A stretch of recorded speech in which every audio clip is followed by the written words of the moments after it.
पशुपतिनाथ का रहस्य, एक गहन विश्लेषण।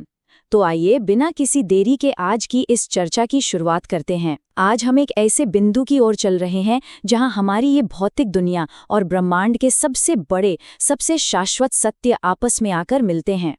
यह विषय सचमुच बहुत गहरा है, जो बस कुछ ही शब्दों में हमारे पूरे अस्तित्व का अर्थ समेटे हुए है। तो चलिए एक बहुत ही शांत और एकाग्र मन के साथ इस वैचारिक यात्रा पर निकलते हैं।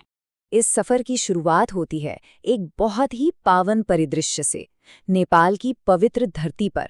यहाँ थोड़ा रुककर इस जगह की ऊर्जा को महसूस करना बहुत जरूरी है।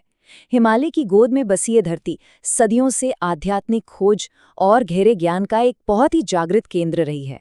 ये चंद शब्द ही आगे आने वाले एक बहुत बड़े और रहस्यमयी परिदृश्य की मजबूत नींव रख देते हैं, जो मन को आगे के रहस्यों के लिए तैयार करता है। अब इस विशाल धरती से थोड़ा और करीब चलते हैं। बागमती नदी के किनारे पानी हमेशा से ही निरंतरता, शुद्धता और जीवन का प्रतीक रहा है ना? एक बहती हुई नदी समय की उस धारा की तरह है जो बिना थके कभी नहीं रुकती। ये कोई आम किनारा नहीं है, बल्कि एक ऐसा जादुई और ऊर्जावान मंच है जहां कुछ बहुत ही अद्भुत घटित होता है। यह हमें हमारे मुख्य गंतव्य के बिल्कुल करीब ले जाता है, जहां भौतिक और आध्यात्मिक दुनिया की सीमाएं धुंधली होने लगती हैं। अब यहाँ जो बात सबसे ज्यादा दिलचस्प है वो ये है कि एक ऐसा मंदिर मौजूद है। इन शब्दों में ही एक कमाल का आकर्षण और अनकहा सा रहस्य छिपा है। भौतिक रूप से देखें तो ये ईंट, लकड़ी और पत्थर से बनी एक पुरानी सी इमारत लग सकती है, लेकिन सच मानिए यहाँ जिस मंदिर की बात हो रही है वो केवल एक ढांचा बिल्कुल नहीं है। ऐसा क्या है जो इसे इतना खास और इतना अद्वितीय बनाता है? यही वो रहस्य है जो अब हमारे सामने खुलने वाला है। यहाँ हमारे सामने एक ऐसा वैचारिक द्वंद्व आता है जो इंसान के अस्तित्व के बिल्कुल केंद्र में है।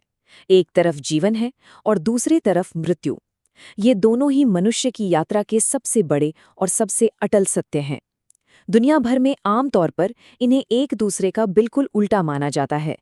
एक शुरुआत है जिसका हम जश्न मनाते हैं, तो दूसरा अंत है जिसे अक्सर डर या शोक के साथ देखा जाता है। लेकिन इस पवित्र स्थान पर ये दोनों एक दूसरे के विरोधी बिल्कुल नहीं हैं। ये विषमता सच में बहुत गहरे चिंतन के लिए प्रेरित करती है। और फिर जीवन और मृत्यु के इस निरंतर चलते रहने वाले चक्र के बाद जो आता है, और मोक्ष, ये कोई साधारण शब्द नहीं है। ये वो अंतिम आध्यात्मिक मुक्ति है जो जीवन की उलझनों और मृत्यु की सीमाओं के बहुत आगे जाती है। भौतिक शरीर जन्म लेता है, जीवन जीता है और अंततः एक दिन समाप्त हो जाता है, लेकिन जो चेतना को इन दोनों की बेड़ियों से हमेशा के लिए मुक्त कर दे, बिल्कुल वही मोक्ष है।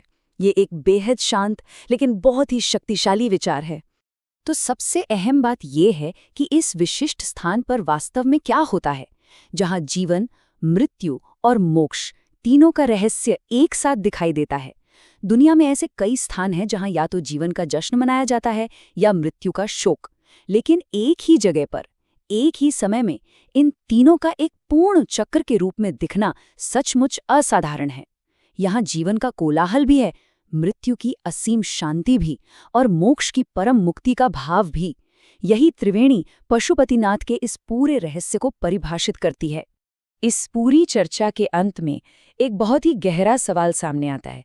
क्या जीवन, मृत्यु और मोक्ष को वास्तव में एक साथ समझा जा सकता है? हमारी इस वैचारिक यात्रा ने एक ऐसे दृष्टिकोण को सामने रखा है जहां ये सब अलग अलग घटनाएं नहीं, बल्कि एक ही परम सत्य के अलग अलग पहलू लगते हैं।